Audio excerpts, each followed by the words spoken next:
According to CNBC, nearly 2/3 of individuals in their 40s have less than $100,000 in retirement savings. 28% of those in their 60s have less than $50,000 in their retirement savings. And TD Ameritrade found that 66% of millennials felt that they weren't on track when it came to saving for retirement. Oh baby, we gotta change that. My name is Nickolas, Natali, and I paid off $60,000 of student loans in 11 months, and by the age of 24, I had over $200,000 in the stock market.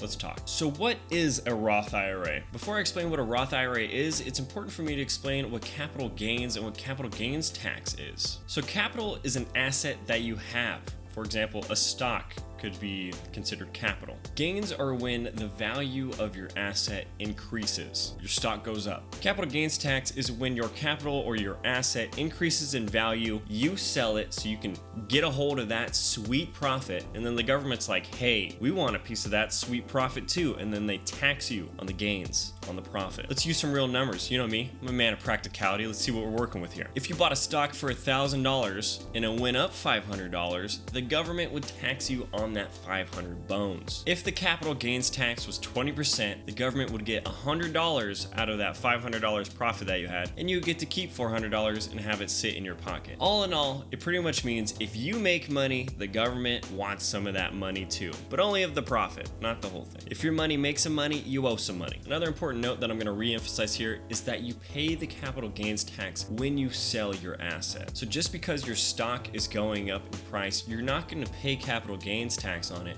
until you sell it. However, if you receive dividends from a stock, you have to pay taxes on that income the same year that you receive the dividends. All right, so let's get into what an IRA is. An IRA is just an account. It stands for individual retirement account. An IRA itself is not an investment. It's something that you can make investments inside of. If you put cash into an IRA, it's just gonna sit there. It's not gonna do anything until you buy a stock or a mutual fund or an index fund inside of that IRA. It's also individual, which means you're gonna open it with your social security number. It's just for you. And it has a handful of limitations. That's an IRA.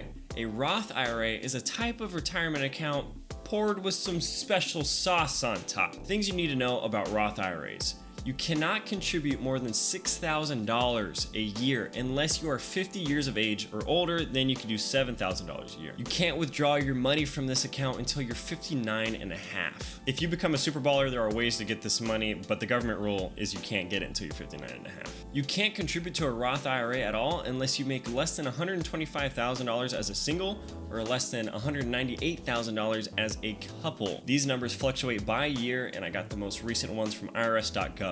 I will put that link in the description so you can check out what it is if you're seeing this 3 years from now. Now, the cool thing about Roth IRAs is that the growth of your investment inside of the Roth IRA is never taxed. What? I know, it's crazy. Demolish the like button in the name of tax breaks. Get a hallelujah. My guess is that the government's like, hey, invest in your own retirement for a little bit, all right? Please don't rely on Social Security for everything. That's just my guess. I got no idea. But it would make sense for why they would give such a nice tax break. All I know is I don't want to be a saggy old man without money. I want to be a saggy old man with money when it comes to retirement time. So for example, if you had that $1,000 stock that we mentioned earlier and it went up to 1,500 bones, if it was inside of a Roth IRA, you'd get to keep all of it. That's pretty cool. No capital gains tax on Roth IRAs. It's after-tax contributions, and then it's never taxed again. I'm a man of practicality. Let's give some more numbers on this tax break stuff. The way a tax break works on a Roth IRA is like so. Let's say you make 100 G's a year. That'd be nice. The government would tax you like normal. Let's just say it's 30%, and then you're left with 70K. That's your net. Then you could put $6,000 from your 70K